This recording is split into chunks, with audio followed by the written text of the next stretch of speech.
I'm sorry, everybody. I championed this guy coming up here. I apologize.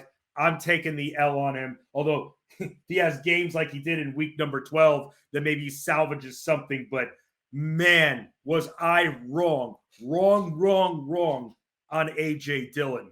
And I don't even know. You can't even blame anything.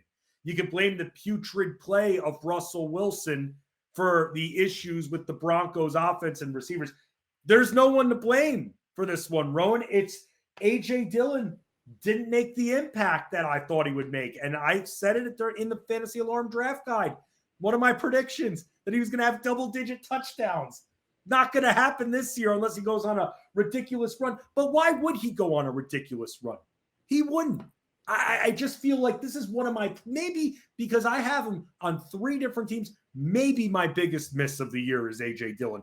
I was excited about him. I thought that he was more than just a handcuff, a legit part of the offense. And you were seeing him get double-digit carries. Wasn't really doing much with them, though. Not too much there, and not getting into the end zone. Yeah, he's one of the biggest busts of the year. Just hasn't been able to do anything. Even with the carries, it just doesn't seem like he's run well. I mean, he had a solid game last week and then hurt his quad. So he's limited by a quad injury. And you would think if there's any week to use him that you feel good about, it could be this week against the Bears. I mean, great matchup. So just when he kind of gets your hopes up a little bit, you're like, great, now he's dealing with an injury. So, yeah, it's been a major disappointment. Week 1, 10 for 45 and a touch and 5 catches for 46 yards. And he just hasn't been involved in the passing game much.